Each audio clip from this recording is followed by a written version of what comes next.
2020 Lexus RC F combines luxury car styling and comfort with sports car performance. But the question is, has Lexus made enough changes to keep up with the competition? It's a 5-liter V8 putting out 472 horsepower and 395 pound-feet of torque through an 8-speed automatic transmission. Now that's actually up 5 horsepower and 6 pound-feet of torque from last year. Not a big jump, but worth noting. 0 to 60 comes in at 4.3 seconds and runs the quarter mile in 12.8 at 114. Now the RC F is not a lightweight car by any means. It comes in at about 3,900 pounds. But the added weight does absorb some of the bumps in the road, giving it more of that plush ride. It also has a retuned suspension for 2020, as well as a standard launch control, restyled headlights, taillights, and grille. And if you're interested in the mile per gallon, it gets 16 city and 24 highway. As far as creature comforts are concerned, Bluetooth and Apple CarPlay are standard, as is the capability to equip Amazon's Alexa and Wi-Fi hotspot.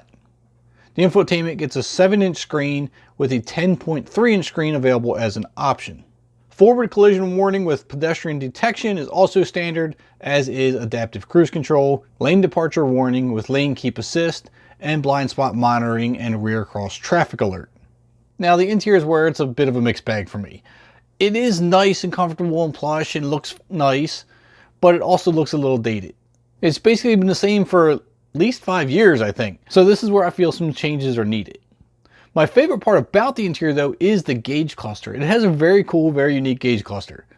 I love the layout. I love the ability to customize it. The large tack front and center definitely screams sporty. And on the left of it, you have a digital screen where you can display and change a lot of your settings, your drive modes, etc. And then you have your speedometer to the far right. It's a very cool layout. I like it. Again, that's probably my favorite part of the interior. The part I have the biggest problem with is going to be the center stack.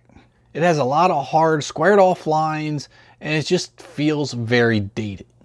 Normally this kind of thing wouldn't bother me as much, but for having a starting price of $66,000, I feel like this is an area where Lexus needs to address. Maybe it's me, I don't know. Leave your comments down below and let me know what you think of the interior and my thoughts of needing an update pretty badly. But there are a few areas where Lexus did make some improvements, and it's going to be on the performance aspect. So new for 2020, they actually added a track edition. The track edition gets a lot of carbon fiber components, which actually drops the weight by 121 pounds, bringing in the curb weight to 3,780 pounds. It also gets wider tires, measuring 255 35/19s in the front and 275 35/19s in the rear. The 3.13 gear ratio is also a bit more aggressive over the 2.97 you would get in the base model. Now that also helps drop your 0 to 60 down from 4.3 to a 4.0. Now the big carbon fiber wing out back actually adds 58 pounds of downforce to help with some of that cornering, which oddly enough, the track edition shares the same suspension springs as the base model, but it gets its own tuned active dampers. Oh, and you're going to get some red interior pieces to try to spruce up that dated interior. Now the track edition does come in at a hefty $96,650. I'm going to leave that open to you in the comments on whether you think that's actually worth it. I feel like Lexus needs to do a lot more updating for that price tag to keep up with the rest of the competition. So why don't you get on that right now? Make sure to drop a like on the video as well. Don't forget to hit that subscribe button if you haven't already. I know you want to. You keep watching. I know you're watching. Hit that subscribe button and I'll catch you next time.